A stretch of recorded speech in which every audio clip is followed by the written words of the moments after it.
జగిత్యాల పట్టణానికి వస్తూ ఉన్నాడు. వారికి మనం ఖచ్చితంగా వారు వచ్చిన వెంటనే మీరందరూ లేచి నిలబడి వారికి చప్పట్లతో హర్షధ్వానం చేయాల్సిందిగా నేను కోరుతా ఉన్నాను. మిత్రులారా, ఒక్కసారి ఆలోచన చేయండి. ఈరోజు రేవంత్ రెడ్డి గారు మాట్లాడుతూ ఉన్నారు. అయ్యా రేవంత్ రెడ్డి, నీ స్థాయి ఏంది? నువ్వా నరేంద్ర మోడీ గారి గురించి మాట్లాడేది? నువ్వా నరేంద్ర మోడీ గారి పేరు తీసేటువంటి అర్హత నీకు ఉన్నదా అని అడుగుతా ఉన్నాను. నువ్వు ఇచ్చినటువంటి హామీలు 412 హామీలు, నువ్వు ఇచ్చినటువంటి 6 గ్యారంటీల్లో 13 హామీలు, అంటే మొత్తం 421 హామీలు. 421 హామీల్లో ఏ ఒక్క హామీ అయినా నెరవేర్చినామని అడుగుతా ఉన్నా. నువ్వు ఇచ్చినటువంటి 6 గ్యారంటీల్లో 4 హామీలు కలిపితే ఒక గ్యారంటీ. అలాంటిది నువ్వు ఈ రోజు వరకు కూడా ఒక్క గ్యారంటీ కూడా పూర్తి చేయకుండా ప్రజల్ని మోసం చేసిన మాట వాస్తవం కాదని అడుగుతా ఉన్నాను. ఆ రోజు అసెంబ్లీలో నిలదీస్తే 9వ తారీఖు రోజు రైతు బంధును, రైతు రుణమాఫీ చేస్తా అని చెప్పినావు. డిసెంబర్ 9కి రైతు రుణమాఫీ చేస్తా అన్నావు. డిసెంబర్ 9 నుంచి నిరుద్యోగ భృతి ఇస్తా అన్నావు.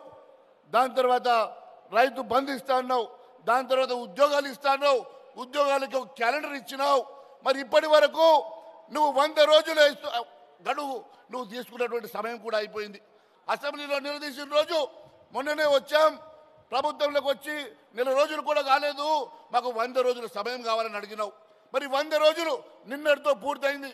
మరి నిన్నటితో 100 రోజులు పూర్తయితే నువ్వు ఇచ్చినటువంటి 421 హామీల సంగతి ఏందని అడుగుతా ఉన్నాను.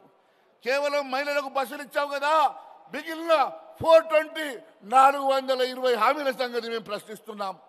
ఈరోజు ప్రజల్లోకి వెళ్ళి మళ్ళీ పార్లమెంట్ ఎన్నికల్లో ప్రజల్ని ఓటు అడిగే అర్హత నీకు ఉన్నదని అడుగుతా ఉన్నా. ప్రజల్లోకి వెళ్ళి ఏ ముఖం పెట్టుకొని ఈరోజు ఓట్లు అడుగుతావని అడుగుతా ఉన్నా.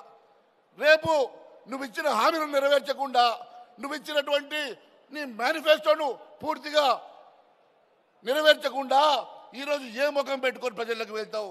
మరి రేవంత్ రెడ్డి గారిని అడుగుతా ఉన్నాను.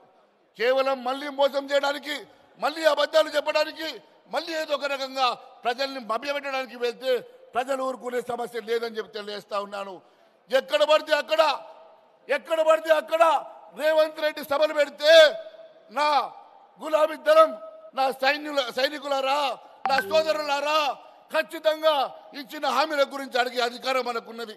100 రోజులు గడువు పూర్తయిన సందర్భంగా ఖచ్చితంగా నిలదీయండి. ఎక్కడ పడితే అక్కడ అడ్డుకోండి.